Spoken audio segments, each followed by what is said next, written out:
Never before in all our history have these forces been so united against one candidate as they stand today. They are unanimous in their hate for me, and I welcome their hatred. The needs of working families in the middle class, not just the billionaire class. We know what's going on. We are paying attention.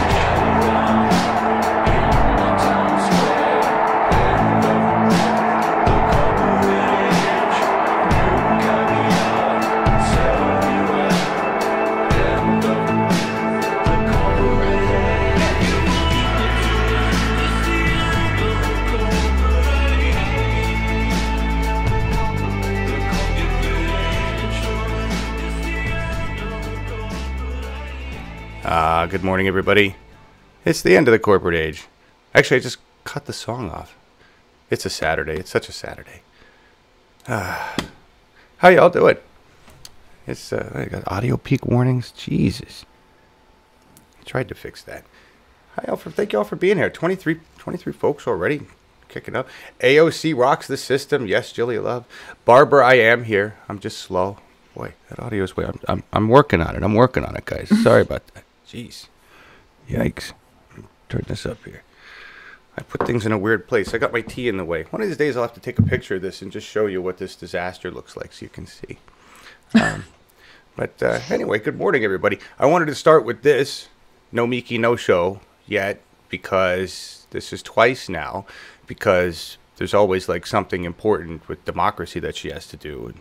And apparently that's what happened. We were supposed to have Nomiki on the Saturday show on the 12th, and then that didn't happen. And then Amos had booked a special show on Tuesday, but it turned out she had to do something somewhere. The Russians actually did interfere. As I said, that would be like the only way she wouldn't make it.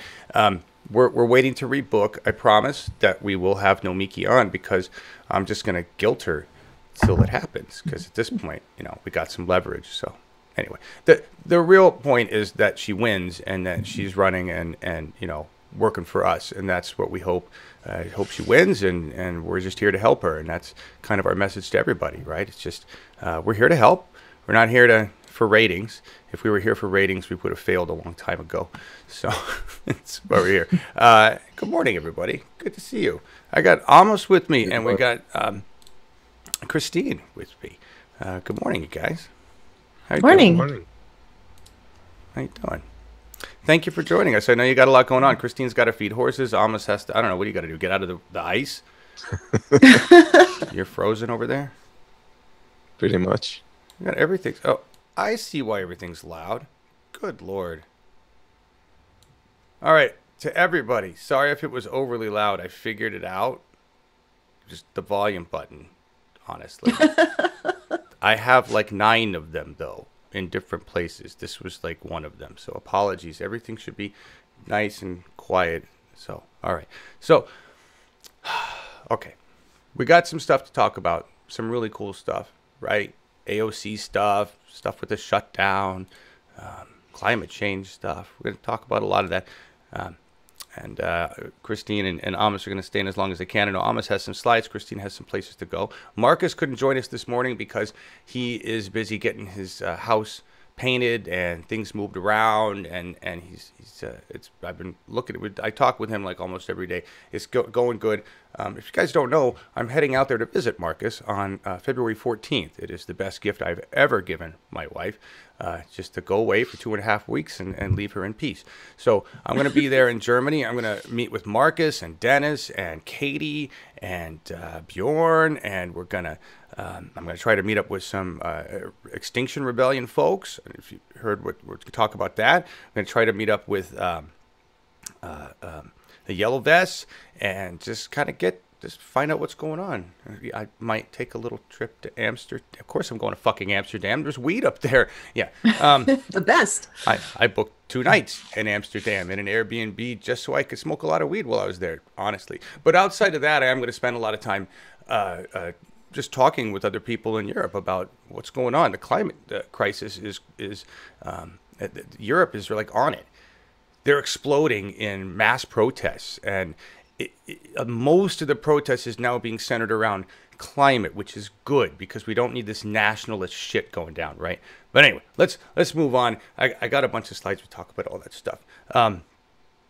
The cover, right? Where's Mitch? We just dealt with that debacle.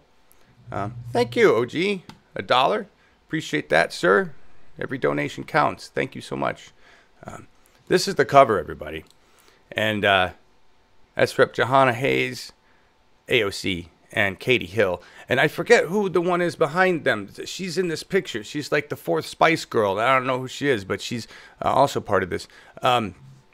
This is pretty badass. They went around looking for Mitch during the shutdown because basically Mitch was the one holding everybody hostage, 800,000 federal workers, right? But the truth of the matter is, we're going to talk more about that, but this was the tweet about the Spice Girls. She likened it to a Spice Girls album, which was cool. And then they all went off on Twitter and did some rhyming with Spice Girls lyrics, made up their own stuff.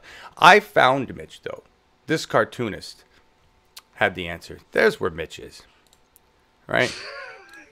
That is hilarious. Mitch has been packed up 45's gigantic ass for quite some time. I have no idea what that guy has on. What could they possibly have on this guy? Why does Mitch McConnell want to continue to ride the ship down? You have any idea? I mean, I don't. It doesn't make any sense to me. That picture says it all, I think. It does, right? This is where Mitch has been the whole time, right, everybody? Mm-hmm. But we don't know It's a good why. place to hide. It's a lot of room. We don't know why. I mean, it's like everybody's theorizing that there's something, you know, they've got stacks of evidence on Mitch or something. He's done something. Because I don't know why anybody would want to stick with Trump to the last end here. They're going to go down with the ship. Yeah, I know. Yeah. So he lost.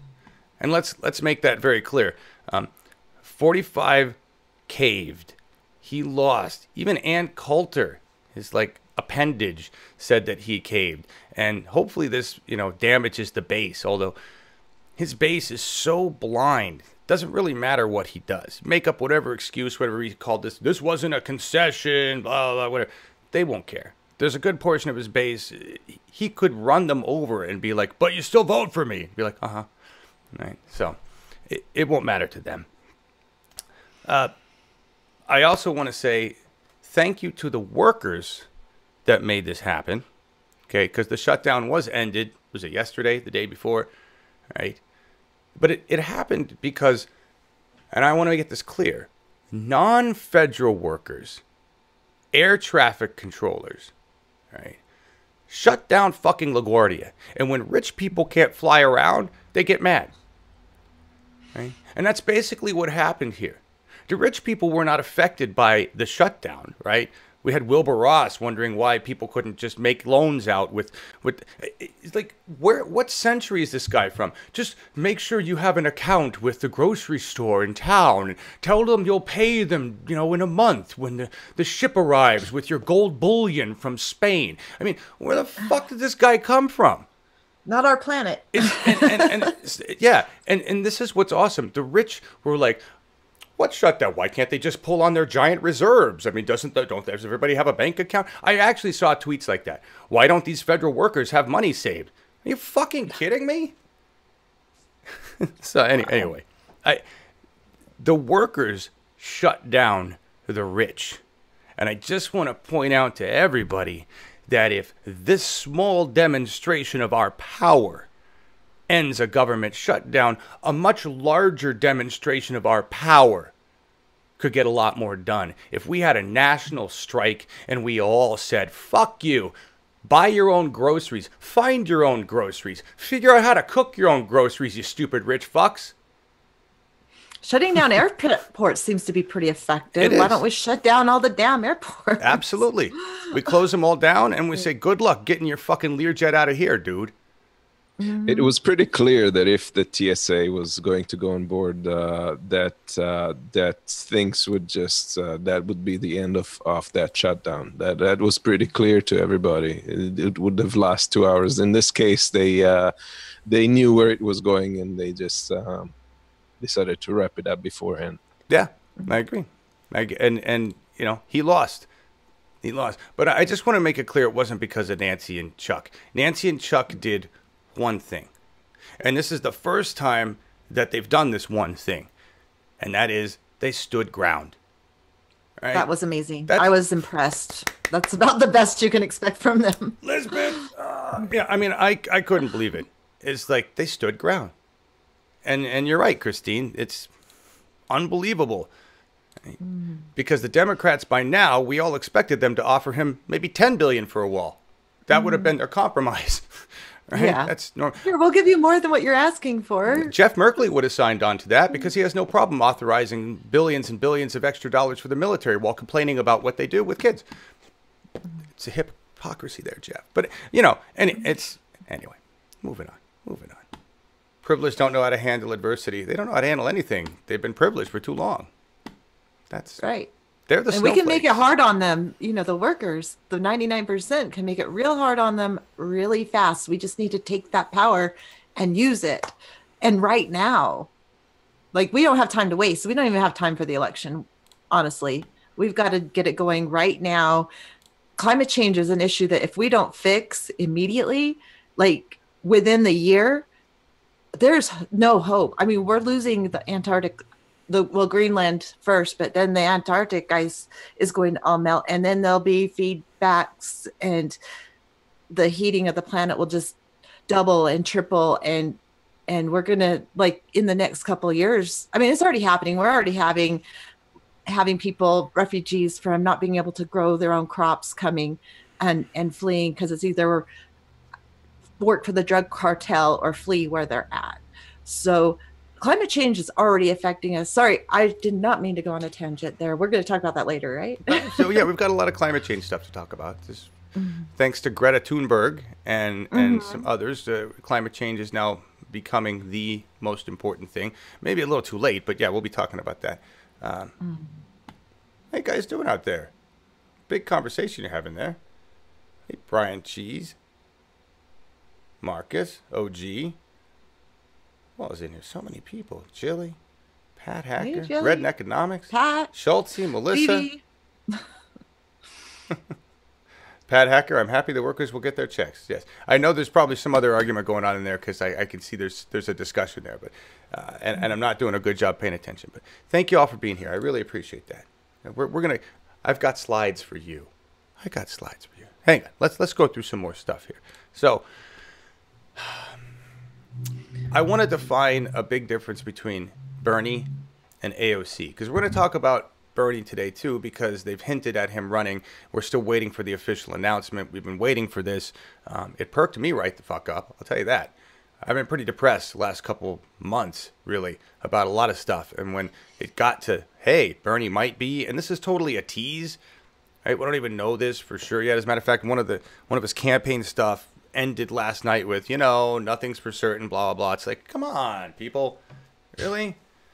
Anyway, what I'm trying to point out with this is major difference between Bernie and AOC is the understanding of how to use social media. Bernie's good at posting stuff on, and his stuff is nice, but he doesn't know how to command social media in a way that creates viral content, that is smackdown, you know what I mean? And there's a big difference generationally there. And AOC's just brilliant at it, And this is one great example of basically putting a message in an image. It's beautiful. I don't know if you're familiar with the Joy lady who does the show, or does it Spark Joy? She's very popular these days about helping people organize their lives, right? So here's this guy referencing her, and she says, if it doesn't spark joy in your house, get rid of it, right? And so he's asking, does the Electoral College spark joy? And AOC's answer is, I would thank it, but it was never useful anyway, which is such a perfect response for this show. If you're familiar with the show, that's brilliant. And the fact that she's even aware of this and she knows how to react to it is brilliant, And that's it to me. It gives me hope. Maybe 10 years from now, all of our politicians, if we have a planet, are engaged with us in this way in social media as human beings. Obviously, I'm going to hope that they have a lot more time working on stuff and not having to address, social media. But I like this. I like that the internet, social media, wherever they practice it, regardless of the censorship, regardless of what we think of these corporate entities, okay, we have a global water cooler. We have a global discussion platform, and it's being used, and it's effective, and it's powerful, very powerful. And I that if anything else gives me hope. It gives me hope. And then I had invited Pat Cody to join us today. I know Jeffrey Pearson, AOC is being compared to FDR already. Yeah, I agree. I invited Pat Cody on to talk about this. This is Peter Dow. And this is... Sorry, having a hard time. It's going to be a bitter primary. Browsing the Bernie 2020 hashtag and also seeing the fights over previously announced candidates. We're in for an angry primary. And I'm going to do everything I can to build bridges rather than tear them down. And Run Bernie Run there added, Peter, you want to say that you are feeling the burn. I don't know if Peter Dow feels the burn. I seriously doubt it, but he's... I don't know. I think he's a little concerned. What do you think? I think he's concerned. I think they're all concerned, but at the same time, I feel like they're going to find a way to cheat him. So I have a hard time getting excited again, not like 2016 when I really felt the burn. It was super exciting. It was something I fought for, became a state delegate, and just to have it all stolen. So it's hard to trust the system right now. I agree, and I'm worried about that because I'm pretty sure they will try to rig it. Everybody. But we're in a different situation right now. We have the front runner is actually Bernie, as opposed to someone from the political corporate establishment. So, but did they fix the electoral system? Did they make it verifiable and secure? Because I didn't see any changes that made it more verifiable. And then Ojeda is out. I don't know. Did you guys hear about Ojeda? Yeah, I mean, he did the right thing. He realized. I mean, sorry, but he didn't have a chance. Not that no, I but I wanted to hear the discussion, and I was hoping he would turn his support to Bernie after having all those discussions. He might. Something like that. Like any other progressive, whoever's like not getting all the support, but up there, to turn their support towards the most popular progressive candidate and just I'm sure he will. I mean, that's probably what he's doing right now, is figuring out where he's going to go. I mean, I didn't hear his statement. Did he say, and I'm backing I didn't hear his X? statement yet. I meant to watch it, but I didn't get home till way late last night. Okay. To see the plaques under my eyes. So I need to catch up. Did anybody see if Richard Ojeda backed anybody, or just said, I'm not going to be in this, it'd be interesting. And I wouldn't be surprised if he backed, Bernie, but or Tulsi, honestly. I will say this. A lot of people talking about Kamala Harris, Tulsi Gabbard, and the bias that's obvious in the media, right? And one thing that has happened for certain is that Kamala Harris has been made the new anointed one, right? She's the one the establishment's going to push because they figure she's got the best chance. Black woman, tries to look progressive and sort of kind of does in some ways, except for the fact that she was a prosecutor, and I don't want any prosecutor anywhere near the White House, personally. I've learned in my personal experience, prosecutors are horrible people for the most part, and I'm just going to go with that as a generalization. But what if? I just want to scare the shit out of everybody. What if?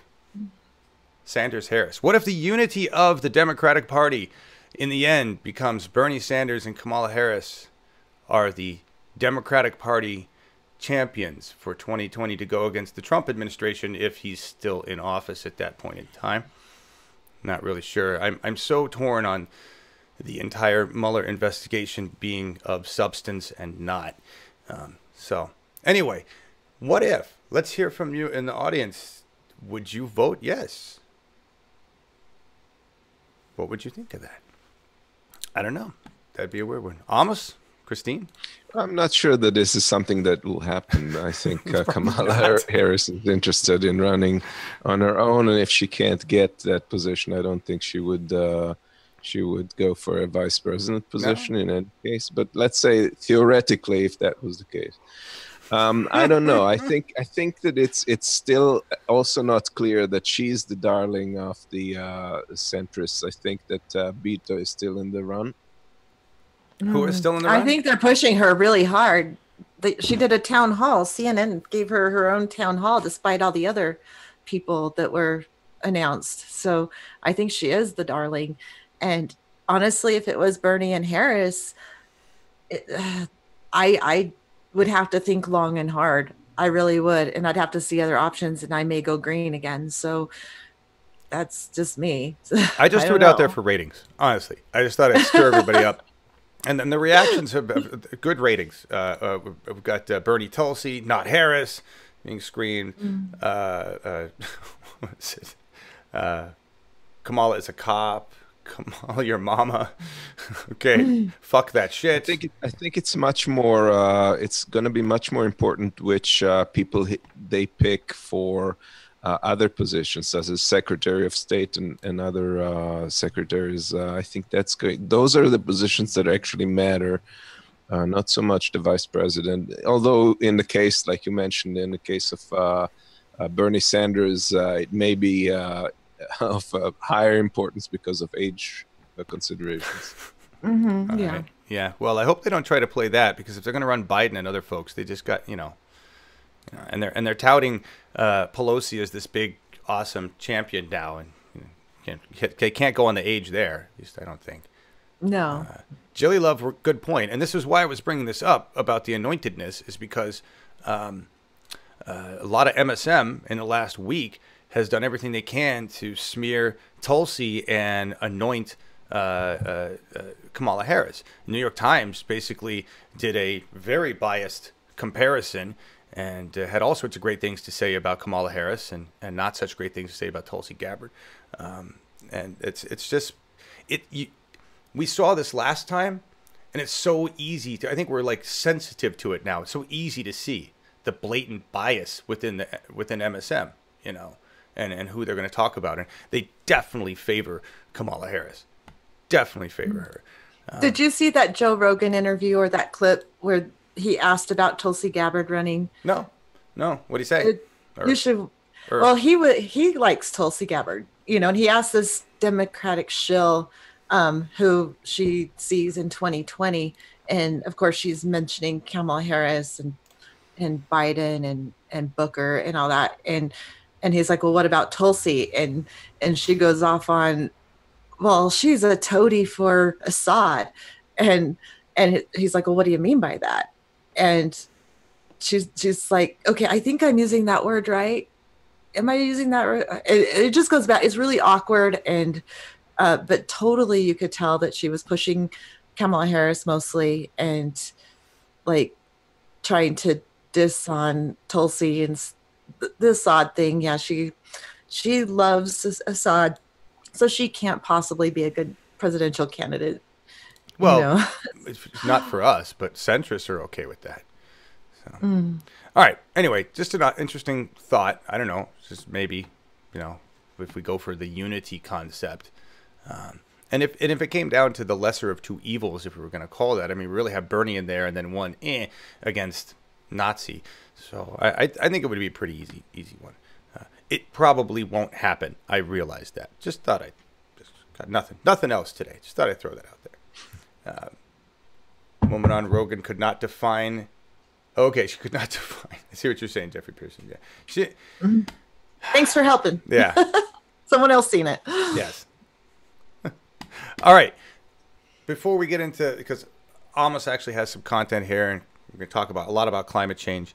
I just want to say thank you. And this is all I really got. I tell this all the time to the volunteers that are still around in Bernie 2016 TV Slack, and just to whoever I talk with who's doing stuff, people that I know that are running, people I talk to in DM on Twitter, like Shahid Buttar, right? He's still doing stuff. He just did an interview on Tim Black, right? But from me, the only thing I ever have to offer volunteers and people that have worked with us is zeros, because that's what they get on their paycheck, zeros. And anytime they want to raise, they could add more. That's it. And thanks, because there's no pay here. I don't even have shirts, hats. You know, at least our revolution sends people a letter and a card that says you're a member. We don't have that. And so if we didn't have the volunteers of America and the volunteers of the world working on this stuff, and that's all of you doing whatever you do, we'd be dead. You know? And it was the volunteers of America that shut down Trump's wall, right? Or Trump's shutdown, right? It wasn't Nancy. And the volunteers of America, those of us that realize we've got to take some time out of our lives to save our lives, right? And do it whenever we can. Most of us working jobs, 2 jobs, whatever, and then in between that doing this stuff. We are what makes America great. And so just pat yourselves on the back and know that you're not going to get any other cheerleading other than from us. Right? And that sucks. But in the end, hopefully it'll mean habitable planet. And so there's your bonus. That's all I got. But thank you. Thank you all, because we're still here. And I just realized it. I'm like, shit, we're back into another big election. It's been 4 years. I started Bernie 2016 in June of 2015. And we're in no different place other than we've been through 4 years of training, right? Mm-hmm. So here we go again. And we can't do it without volunteers. I can't do it without Amos. I can't do it without Christine. Can't do it without any of you. So excited about that. You're welcome. Thanks. Yeah. You're welcome. Thank you for your opportunity to be a part of it. Yeah. And I guess, and ultimately, I got to thank Mom and Grandma, because honestly, the studio and everything I've purchased and built here, that was their money. They left me with a little bit of inheritance, and I spent a lot of it on this. So, hey, good investment. It is a good investment on a habitable planet. It's important. What else am I going to buy? Weed. Come on. Thank you, Al. Appreciate that. Inspired by O.G. Johnson. Match me if you can. I'll just drop $20. Thank you. And I know, listen, nobody's got money right now. I so know that, I am so broke. Yeah, you don't know. It's tough right now. I get it. And it's going to get tougher because we're hitting a recession and everything's going to get more expensive and it's just going to get worse, right? So I love this. Things happen so fast week to week that I don't remember what I've talked about the last week. A lot of shit went down in this week. And if you guys want to blow... Okay, I just... Side shot. I don't know. I know John Oliver had some questionable things to say about Bernie a little bit back in the 2016s. Okay, but for most part, John Oliver's been really square, and I love his piecework. I love what he does. He's brilliant. His show Last Week Tonight is absolutely brilliant. You want to blow your mind, go binge watch last year's season. Because we just started doing that. And you're like, every episode, every week, like, oh my fucking God, I forgot that happened. I forgot that happened. Holy shit, I didn't when he did. And it's all related to politics and what's going on with our climate, what's going on with Trump. But it's like, we have had an overload of insanity. And you can't even remember the things that happened last week, much less what happened back in April, right? And every week, and I'm watching this with Lori right now. Lori works a lot, and she does not get to keep up with all this stuff. And I'm like, oh my God, I remember that. Oh my God. She's like, when did that happen? How did it? And I'm going through this going, yeah, all this shit really went down. This is how insane it is. It's a great way to recap just how fucked up things are, but it'll also give you a little hope, because as you see things get closer, you know where we're at now, and you're like, we worked through that. that's nothing compared to where we're at here, or compared to this over here. So just a thought. If you want to, I don't know, go back and watch that. It's interesting. He's doing some excellent reporting. Before I forget, Christine and Amos, like when we talk about piecework, and John Oliver does piecework. Okay? Mm-hmm. The way he leads into it and then cuts to when he goes, and now this. That's piecework, and it's incredible piecework. That's like top-notch, Emmy Award-winning. That's the kind of shit I want to do. So we're going to work on that kind of stuff. And we're definitely going to talk about that. I would love it. Yeah, that's piecework. And something else I forgot. I used some more of Grandma's money, and I bought some other stuff that'll let me do podcasting, but I can edit. I can basically, I bought like the ultimate media tool set, so I can do a lot more, and we're going to do a lot more this year for candidates and for Bernie and things like that. So if you're creative and you're interested in getting involved, I got some goodies. You might, and I've got an extra license. Oh, hit me up, let me know. Ableton Live 10 Suite with Max for Life, which will let us pretty much do anything with audio and video, anything. But anyway, moving on. I'm talking too much. Extinction Rebellion, Rebel for Life. I love this. This is the Yellow Vest movement, in my view, because there are members of the Yellow Vest movement as a part of this. They're wearing the yellow vest, but this is Yellow Vest with a purpose. All right, the Yellow Vest movement is kind of, it's loose, and they're angry, and they're mounting protests, which is good. This is the priority here. That none of the other things the Yellow Vests are angry about are going to matter if we're dead. If we have an uninhabitable planet, your right to an equal income doesn't really fucking matter, right? Your right to equal rights doesn't matter if we're all dead. So we need to focus on climate change because it's really getting bad. And I'm going to run. There's like two things going on at the same time here. There's Greta Thunberg, and if you guys haven't heard of Greta Thunberg and what she's doing, she started. Basically, she went and spoke at the, I don't even know what it was. It was a recent event where they had a bunch of world leaders together, the World Forum of what's going on. She spoke there and said some incredible things. Then she went to Davos. I think they just left Davos. And this is that meeting that happens somewhere where it's really cold. And it's all the rich people, all the 1%ers, that get together who are supposedly the stewards of us. And they laugh at what the 99% want. And that literally, if you go look up the articles, they were laughing at what this young girl had to say. They were laughing at AOC's 70% marginal tax rate. Laughing at us. So I want you to listen to what Greta has to say. These are some powerful words. And then I want you to realize that this was done, I don't know, a week ago. And nobody, I don't think anybody, any corporation, any 1%er, has taken her up on this. Not a single person. So she's done more incredible stuff after this, but this is pretty awesome. Listen to Greta Thunberg.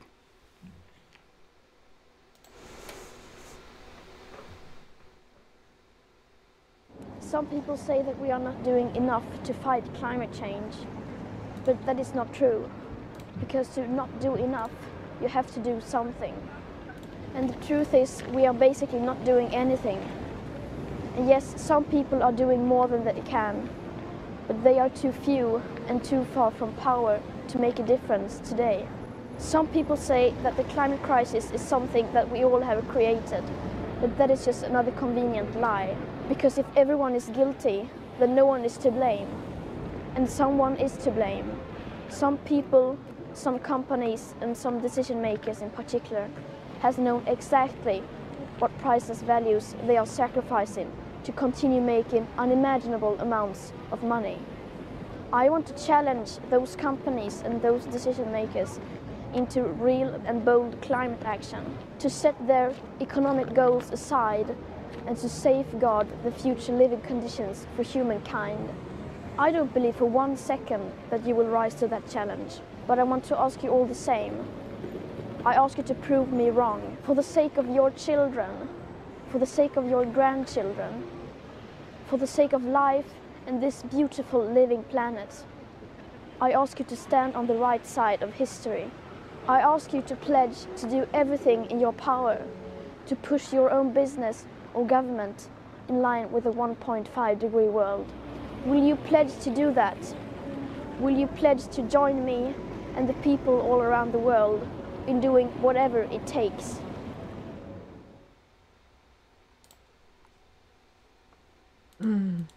Yeah, I had your audio off there, Amos, but yeah, that's just she's right on target, right? She is. And nobody's taking her up on that. Nobody's taking her up on that.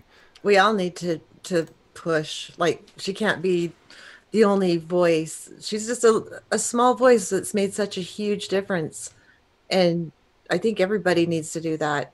I'm encouraging people who watch my channel to start their own channel and talk about the environment, the climate change, and push, like, overwhelm the elites and all that with a message that they can't ignore. So I'm hoping people do that. I agree. I will say this, and I'm a hypocrite because I can't, or I don't. I choose not to for health reasons. But if you can protest, years ago, I said that protest was no longer an effective tool, and I disagree. You disagree with yourself? I disagree with myself. I went through a full circle with this in democracy, where I went from protest is the only way to let's go with democracy because protest isn't going to be effective now to fuck that protest really works.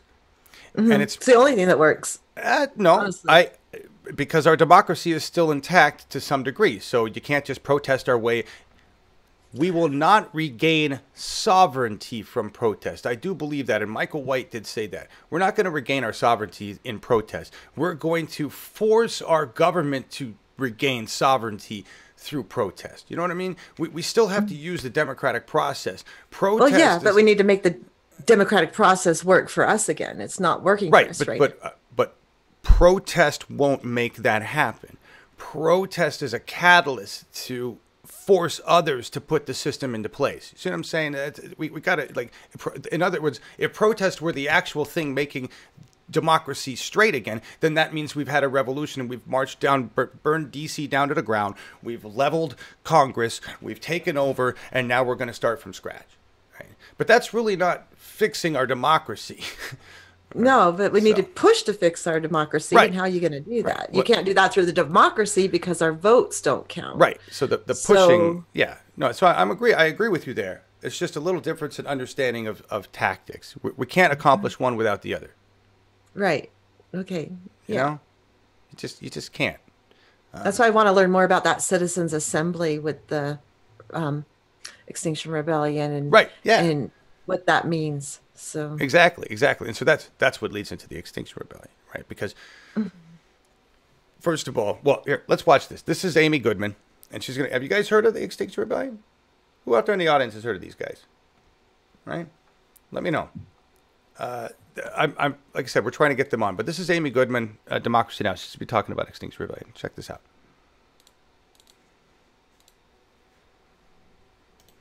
This is Democracy Now!, democracynow.org, the War and Peace Report. As we broadcast from the UN climate talks in Poland, we turn now to look at a UK-based movement taking extreme action to fight the climate crisis.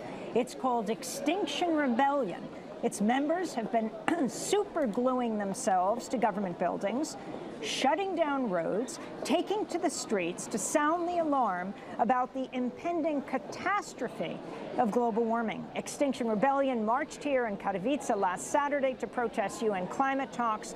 In November, Extinction Rebellion protesters shut down London bridges, blockaded the UK Department for Business and Energy, and attempted to interrupt Brexit negotiations.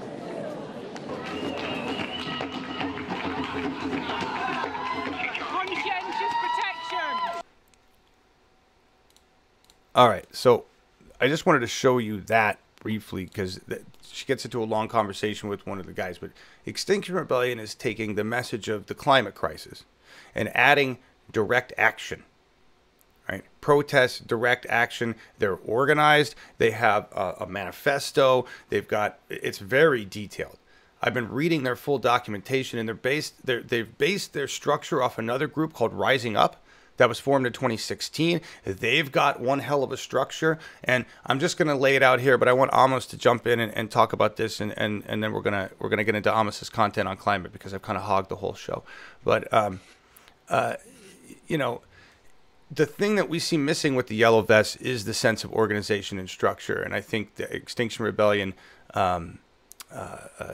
brings what's necessary, the prioritization of issues. Do you agree? Or I agree with that, but I think that the one thing that I liked from the Yellow Vests was the ROC aspect that basically kind of creates the tool to deal with any issue rather than specific things that are put forth, because things can be basically subverted when it comes to government. Agreed. And I think the Extinction Rebellion has something to that extent, but they don't have. They want a citizens. What they want is assembly, yes. A citizen assembly, Thank which you. would do the same thing as the referendums in a different way. I want to find out more about that, but they have the same idea about inequality and getting the citizens more in control than the elite. It's the same thing, only with a climate focus, because the climate is so important right now. If we don't save it like this minute, and we can't wait for another election to do anything about it, we have to do it right now. So I like the focus on the climate because our planet depends on it. Yeah, it does. It does. Amos, where were you gonna? So this other group that you got here, you've got a video here with the Germans, the protesting agriculture. So this is not a group, it's more like a protest that took place in Berlin by 35,000 farmers. And primarily it was an issue of milk prices and so forth, but it became a much wider protest against commercial farming and industrial farming. And it really... you can see the pictures. They're pretty impressive that things are moving in that direction, and you can see that the people who are behind it are young people. Those are millennials, and they're forcing the issue. They absolutely are, and you've got this. We're almost there. We're at 51 seconds. at a minute and 20 in this video. We've got some people talking here. Ingenious with their science and. Yeah, very creative. Essen is politisch. It means eating is political. Mm. Ah, it is. That's a nice sign. It is political. Yeah. That's crazy. I'm gonna turn up the So volume. what is their industrial farming is kills. Yes, it does. Actually, we need small farms, individual family farms, and get rid of the industrial farms, because that is what's causing all the pollution. It's not sustainable. It's polluting the water. But small, local is always better for the environment. It's not better for profit, Christine. I don't think you understand. Well, yeah, I guess, profit's so much more important than our planet. I don't know. That's a nice thing to hear. I didn't hear about that. Jilly Love says, Animal Rights Court Case 1 cannot make it illegal to film abuses. Yes! Nice. Yes! Thanks, Jilly. That's awesome. That's awesome. News. That is good news. There's a lot of that goes on in Utah. They have a lot of abuses. They do. All right. Amos, do you want to listen to what these listen to what these folks had to say here? They got some stuff to say, and then we'll get on. I had too many videos today. There's too many videos. Yeah.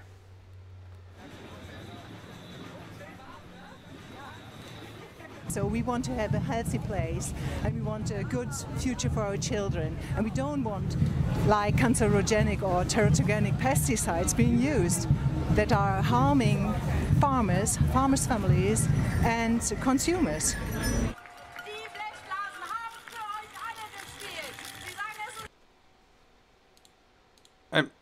So that's going to happen more and more, I hope. And It's the industrial chemicals used for fertilizing and the waste, also that's going into the ocean causing the algae blooms. So big agriculture is really, really not good for us and not sustainable. It's killing the ocean. That's what caused the big algae bloom in Florida or in the Gulf there. Agreed. Yeah, I think we should actually devote a program to that. There's a lot to be said about this whole aspect. There's all these different sides to it. It's there. Yeah, I agree. The Germans, I like the fact that, and Marcus was supposed to be in this morning. It's good to see. What was that 35,000 on that? Yep. Almost. And they're not. It's not the only one. There's lots of climate marches and protests happening across Europe. It's kind of grown, and it's a combination of Yellow Vests and Greta and this movement and RX or XR actually. XR, yeah. XR. You're dyslexic like I am, I can tell. Well, RX is for prescription, so that's we kind of. And I do OAC. But you will barely hear this on mainstream media. You will hear it on places like our channel or others, and some you won't see it on mainstream media. This is true. Okay, I put this idea out there on my channel. I think that we should push the military, all the military resources to get together with scientists to solve the climate crisis. I mean, we're going to need an action that big. We need to declare a state of emergency, a global state of emergency in every single military. I know it's a lot to try to push that, but that's what it's going to take to save our planet. That's how bad it is. We need every single resource put towards that right now. It's like we have a meteor coming at us, and so many people are just ignoring that fact. It is that dire, and it could happen within 10 years. And before that happens, there's going to be famine. There's going to be major crop failure. Can I stop you? Because you keep saying Yes. there's going to be, and you need to change your tense. It's happening right now. It is. Things are happening right now. And Amos yes, but is it's going to get much worse, is what I mean. Well, it's gonna Amos has a report on that, so why don't we let Amos take it and let him go I didn't off. know. Okay. So, well, watching the news, you would think that basically we're at the end of time. Just recently, there was, I think somebody in the chat mentioned, there was 42 degrees Celsius in Australia, in parts of Australia, which is 108 Fahrenheit to those who want to convert it. It's unfortunate they had a huge die-off. They counted 23,000 of these beautiful flying foxes. This is a type of a bat. I saw them once. They're just magnificent. They're the largest bats. 23,000 of them were counted dead from that heat wave in 2 days, over 2 days, which this means like a third of their population, of the current population. And they're expecting days like that to reoccur within the foreseeable future. So the future of these beautiful animals is kind of in question. And this is just one such example. There's another case of horses that you mentioned. That that's another example of horses that couldn't survive the heat. Thousands died. They found in a shallow area there. It's wild because the temperature was 42 degrees Celsius sustained for more than a week, and so the horses couldn't take it. It's horrific. Exactly. And the more we're going into this territory, a lot of unexpected things are happening, and we can't even predict those things. Like the last 2 years, there's been like anthrax released in the Arctic Circle. A kid died.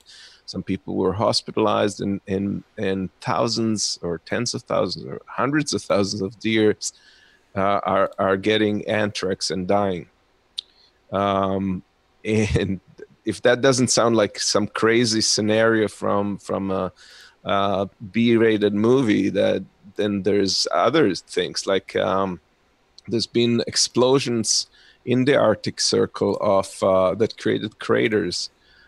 Huge craters or sinkholes. The permafrost is thawing, and it's It's the methane in there is accumulating, and it just ignites and it explodes, and created this one is a 50 feet across. I think it was 50 feet across sinkhole with or 100. Let's say it's 160 feet wide and 230 feet deep. And there's others as well. I don't know which is the biggest one. Well, that's, I mean, that's just one example. I mean, they just pushed your and your information here is, you know, this is in the last week, 2 articles come out about the West Antarctic ice shelf and Greenland. They just discovered Greenland's permafrost is melting way faster than expected. Yep. If Greenland's 6 times faster. Yeah, 6 times. If Greenland's ice melts, I mean, in the next 5-10 years, with what's going to come out, we're going to lose a good portion of Florida. I'm not complaining about that, except for the people that I love down there. So you guys need to move inland. But I mean, honestly, this is moving inland won't save you either. It's well, you got to move where you got it. But that's the point to that is that we're going to have refugees very soon from these. We already do. We already do have climate refugees coming. We do. Until people wake up to that, the wall isn't going to save us. It's frozen Arctic lakes on fire too, Amos?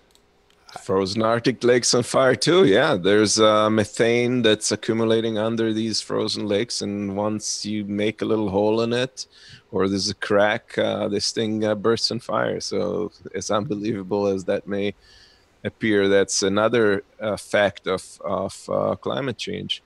The scientists in Greenland also, they said if a huge enough portion of that ice melts, it will affect the gravitational field of the Earth, which in turn can cause all kinds of other things. We don't even know if it can cause geothermal events or earthquakes or whatever in other parts of the world. So to those who say, oh, we should temper our response to climate change with profits, no, it should be the answer. There are many scientists that right now believe it's irreversible. We're in the middle of an abrupt climate change that's way faster than any time back in history, and really similar to the Great Dying. And it's scary. But you know, I'm a person who likes to think that at least I'm going to fight and try to change it. But there's a lot of scientists that don't think we can reverse it. We have to change everything about our life in order to change it. So I don't know. We need to do everything we can and hope to God that, well, I don't really believe in God, but to hope for a scientific miracle that can save us. Oh, come on. Did you just say a scientific miracle? Because I did say a scientific like Christian miracle. Science. That's no, it's not scientific. It's I understand what you mean. Please do, because not religious. Religion will not save you. It's not the second coming. Everyone's going to suffer if we don't. I mean, but we're probably going to suffer anyway. Even if we take massive action right now, there's going to be a lot of suffering. What we have going on is unsustainable. Agreed. And those faces that you saw earlier, that the young guys in these protests, recently there was occasion where AOC spoke about it, and she was asked about millennials. She said millennials have the greatest investment in that. They know that if things don't change within 12 years, the world will be destroyed. And she got a lot of flack for it. It has to change much faster than that.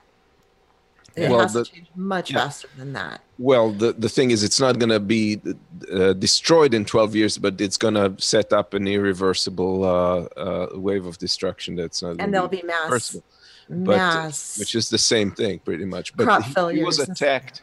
Yeah, she was attacked by Sarah Huckabee Sanders, who said that they're looking for a higher authority to decide when the end of days is, and are not going to listen to a junior congressperson.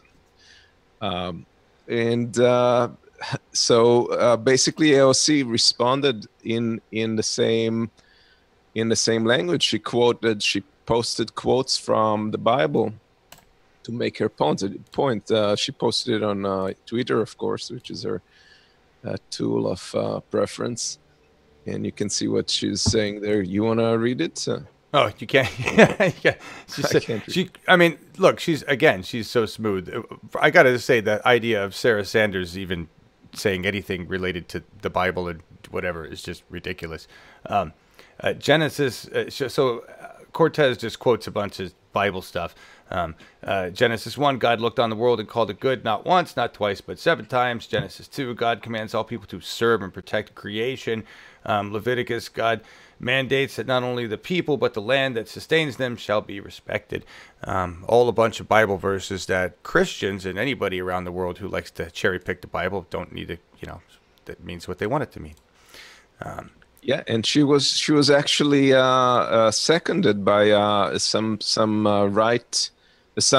Christian publications. I was surprised, but there's a link there also in the notes that's going to take you to a publication that pretty much agreed with her. So it's not just it's not anymore just automatic that religious folks will side with the right. This is changing as well, which is, in my opinion, very encouraging. Look, better late than never, I guess. I don't know. Is it just? I'm not holding my breath on the religious figuring this one out, because that's just me. I'm glad she's using the Bible verses against him. What? There is one reverend that's pushing with the Extinction Rebellion. Oh yeah. There was a couple of videos on there, kind of fun, where he does a big sermon about it, and nice. That's the kind of religion I can get behind, not believe in, but get behind their message as far as taking care of the planet. It was pretty cool. I'll look it up and give you a link to it. It's pretty neat. Great. What else you got on here? Really? You brought up the intervention? You go there, Amos? Yes, I think that's an important point to touch on, because what we've seen in the last week, the Trump administration kind of pushed the Venezuelan opposition leader guy to proclaim he's the president without any vote or anything. And it's very reminiscent of what we've been doing in the past with especially with South America. It's very worrisome to me, because it's not a matter of, and it's not that I agree with I very much disagree with Maduro and Chavez, and I don't think their socialism worked. I think they've done horrible things to their economy and to their people. But with that said, replacing him in a non-constitutional manner, in a non-democratic manner, with somebody handpicked by the U.S. Government is just wrong, and it's been proven before. We haven't learned our language, and the example here is that they chose. Who did they choose? Who did Trump choose as the special envoy to Venezuela? They chose a gentleman called Elliot Abrams, and people who've been studying American recent history recognize that name, because he did all these things that are listed on this slide. He has been involved in El Salvador. He's tried to whitewash the massacres, that the death squads that were supported by the Reagan administration did there. He organized financing for the Contra rebels in Nicaragua. And then did that in secret behind Congress's knowledge, and twice lied about it. He got caught and pleaded guilty, and then he was pardoned by President Bush. And after that, he went on and he supported the Iraq invasion. He supported Bush's Iraq invasion as an advisor. And according to the Observer, he also orchestrated a coup attempt against Chavez in 2002, the failed coup. So this guy is like the personification of the horrific politics that the U.S. has taken in South America, and we're letting this happen right now again, right under our nose. This guy that's supposedly the president now is the equivalent of Nancy Pelosi, like in their parliament. He's a young guy. Doesn't strike me as brilliant or anything. He's just a guy in the right time at the right place that was picked to be pushed to office, and it's very troubling. It probably may cause a civil war. There's about 9 million chauvinistas or whatever they call them in there that would definitely go to the streets, and we'll see. It's may become very bloody, and it's astounding to me that somebody who's claiming to be a non-interventionist and pulls troops away from Syria, from a real humanitarian crisis where people are going to be massacred, killed, and brutally tortured in prisons because the U.S. has left the field, is now just preparing to go into this country, into Venezuela, with an armed force. It's astounding. It's what we do. Yeah. But the consistency in that, the hypocrisy is just... It is. That you said it brilliantly. We are consistent in our hypocrisy. We are, but I just gotta add, I mean, I don't think Maduro, he's probably not the perfect leader, but he did get elected in a verifiable, legitimate election, and he actually is not the cause of all the economic problems.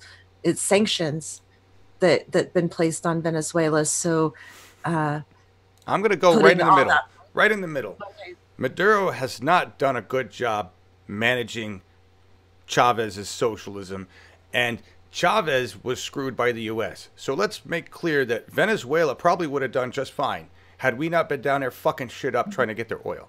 I was out in the middle. That's all I'm saying. No. Because saying. You're saying that I'm giving blame on both. Okay. That's all I'm saying. All right. Blame for both. Maduro not doing well. U.S. intervention not helping. Maduro not doing well. That's all. No, we need to stay out of it. Just quit it. Right. Just stop it. Yeah. And I think we're all there. We're there. I even think some centrists are there. It's like, wait a minute, what are we doing? Hello. And it really looks bad coming on the heels of, boy, we really shouldn't have Russia meddling with our elections. Right. Yeah. It's a counter argument for our own only the US can interfere. That's the only country that's allowed. I hate to say it. I said this on Twitter. And Israel. Countries that we back, of course. But everybody talks about the United States. It's really funny. Here's the circular shit. The United States is not supposed to be a Christian nation. Okay, we were founded on the idea of the separation of church and state and religious freedom. So when people say we're a Christian nation, it's like, no, you believe it is, and whatever. But that pretense has always existed, that we're this Christian nation that's, for some reason, being a Christian nation makes us a good nation. Well, as an ex-Christian, as somebody who grew up with Catholicism and left at 16, and I left because there was one image. I was shown one image by a deacon. And it was literally a line. It was a cross. And it said heaven, hell, Christians, everybody else. And that was the definition. That's the definition of Christianity. When it boils down to it, if you don't believe that Jesus Christ is your Lord and Savior, you're going to fucking hell. Fuck you. That's what Christianity is. No matter how nice they talk to you, no matter how much they say they love you, no matter how much they say they want to be your friend and they want to help you see Jesus, in the end, they're like, but if you don't see Jesus, you're burning in hell, motherfucker. That's Christianity. I've heard that more than once, so yeah, several times. Yeah. My point with this is the fact that we proclaim to be a Christian nation. Christianity is actually a horrific cult. So the actions that we're doing here really are Christian. That's where I want to go with this. We really are being a Christian nation. We're hypocritical to the point of absurdity. We don't recognize the cognitive dissonance of our own actions, and yet we continue on. And it's just is what it is. It is what it is. And Melissa, I put your quote on there a while back just because I thought it was the best. Just so much for another nice Saturday or fun Saturday because depressing. Everything's depressing except for Bernie and except AOC. for Bernie. Except for Bernie not quite announcing yet, right? Yeah. Do we think he's not gonna? Does anybody here think that he's gonna say no? I've decided no. I mean, this whole weekend is about getting him to run again, right? And Extinction Rebellion, the 26th today, all the day one rebellion. That's a good thing. Day one rebellion in several. It was started just LA, DC, and New York, but now it's in several other cities. So Pittsburgh, trying to think of all of them. Colorado. I think there's a lot of them going on. Yeah, that's true. This all happening this weekend. We've got the Run Bernie Run. We've got Extinction Rebellion this weekend. And I want to point out something that I wish I could go back in time to myself around 2013. 2013, when I first really started getting woke, and not Bernie woke, but I started realizing that all the stuff that I thought was going to happen with Obama hadn't happened. I'm slow, and I was like, what's up with that, and why not? And I told my dad way back then. I said, why aren't we like France? And I don't what France was protesting something at the time. It was like a $10 raise in the price of tuition, and there was fire in the streets. They were insane. The students were like, "Fuck you and your fucking God," right? And I'm like, Dad, why can't we get this angry when our government fucks us? You know what? We're there. Yay, we're getting there. It only took like 5-6 years, but I think the oppression has finally worked, and we're angry enough to be out in the streets. What I see different, though, and I like this, is that we are really trying in the United States to do it peacefully, probably partially because we want to be peaceful, and partially because we know that our cops will just haul off and shoot people, and that's frightening. That's right? true. So, I don't know. That's just where I feel we are. John, do I have Bernie 2020? No, Melissa, I'm not going to buy a Bernie 2020 TV because I'm not going to operate like that, right? We're definitely going to support Bernie, and we're definitely going to support the movement and progressives, that go under the Bernie wing. But we can't do what we did last time, which was just focus 24/7 on Bernie Sanders and his campaign. He's got a lot more progressive support and a lot more independent media support, so he really doesn't need us like we did then. We're just going to stay uphill media and just keep doing what we do, which is work really more locally, and help the small. We help the AOCs before they become AOCs, right? And that's my favorite part about this, is we interview people before they become huge. And then when they become huge, they forget all about us. But that's all right, because that's the way. It's not about like credit system. It's about saving the fucking planet, right? So anyway, thank you all for being here. Amos, Christine, thank you both so much for the energy and time you put into this. Appreciate it. I make it through the whole show and price so late. I know, you made it through the whole show. You didn't even have any content. Good job. I know. Hey, I got a break from that, so that was a good break. You rode Amos's coattails on that report, so I did. Just nice work there. Good reporting. You should run for office. No, just kidding. No. Anyway, Bernie Tulsi, I wouldn't mind doing that. And what are you saying, Barbara? Let's see, John with a what? All right, here I go trying to read comments while we're live on air. I'm just terrible at it. That's okay. People like that. So. Where was I at? Getting out of here. I want to just show you this real quick, what we're planning on doing, and then we're going to go out of here with something that's going to rip your heart up. It's just awful. But we got to watch it. We do. Anyway, I'm leaving for Germany, I told you, on February 14th. I come back on March 4th. When I come back, everything goes into full Bernie mode. All right. And this is, I've reached out to some groups. I've already heard back from DSA in Portland, and I'm excited about that. Still haven't heard from any local Our Revolution groups, and I'm just going to reach out again. So I'd love to hear from you, love to work with you. When you have candidates ready, we're here to support you, and hopefully that can be a mutual supporting in social media. We're going to do candidate interviews. We're going to do them differently, though. I'm going to slim things down so we're not relying on so many volunteers, because I would rather have people out there on the ground working with the candidates in the field than backlogged with us. All right. So I'm trying to make this leaner. So we're going to do a lot more pre-recorded interviews. I'm working on podcast content as well, so that we can get a lot more information out there about these candidates. We'll be doing opposition research if we're asked to by candidates. All right, so we can help candidates with a lot of stuff if they ask. info@uphillmedia.org. All right, tactical media we can create for candidates or against candidates, and I will be doing live streams of Bernie events. I'm just not going to try to do all of them. Right. So if he does a big one, or, and it also depends on if we have connections with somebody available in that area. Right. I mean, I'll always restream an event if it's brought up just for fun and I'm hanging around. But I'm talking working individually with somebody in, like Dave Denton is out in the East Coast in New York, and hopefully he'll be reporting for us on more things happening in the field. I have some gear that I could send people if they're interested in working with us, reporting from different places. Anyway, just think about that. Get in contact with me if anybody's interested in helping. We're just going to kick up the media machine for 2020, and it starts when I get back from Germany. So, if I get back from Germany. If you want to come back after going to Germany. Yes, and thank you, Charles Mott. I know that Our Revolution Corvallis Allies is always there and with us, and I appreciate that very much. We're trying to build a list of that. Thank you, Barbara. Thank you, everybody. And I hope, just hope we can connect. Our purpose here, though, is sort of make it clear. The purpose of Uphill Media is to support the revolution, support candidates, push the message that we need a habitable planet.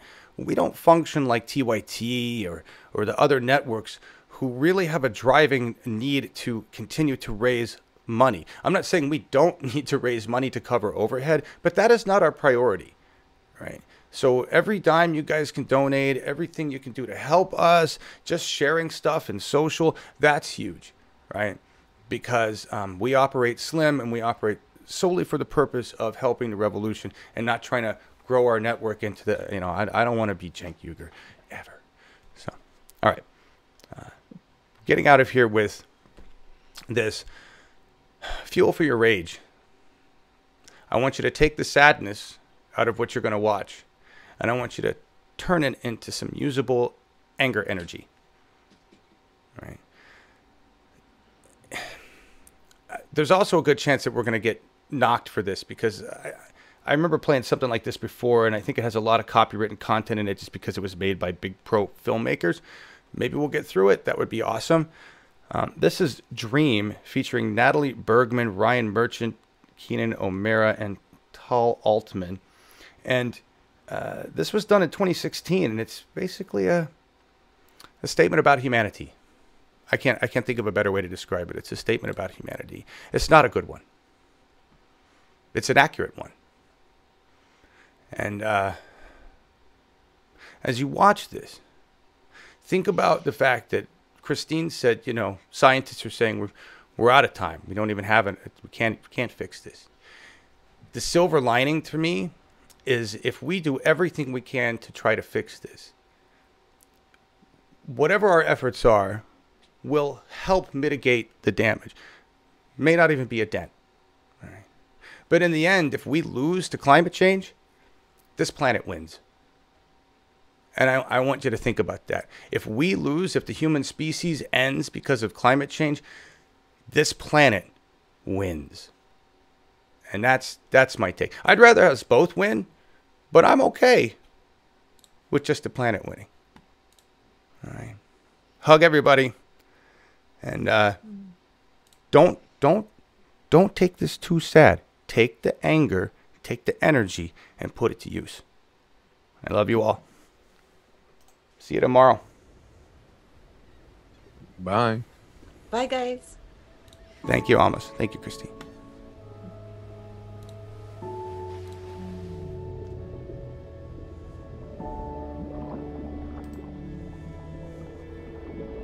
I dreamed a dream in times gone by, when hope was high and life worth living. I dreamed that love would never die. I dreamed that God would be forgiving. Then I was young and unafraid, and dreams were made and used and wasted. But the tigers come at night, with their voices soft as thunder, as they tear your hope apart, as they turn your dream to shade.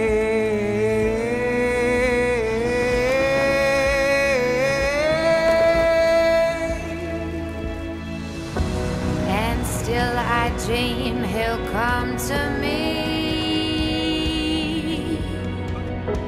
that we will live the years together. But there are dreams that cannot be,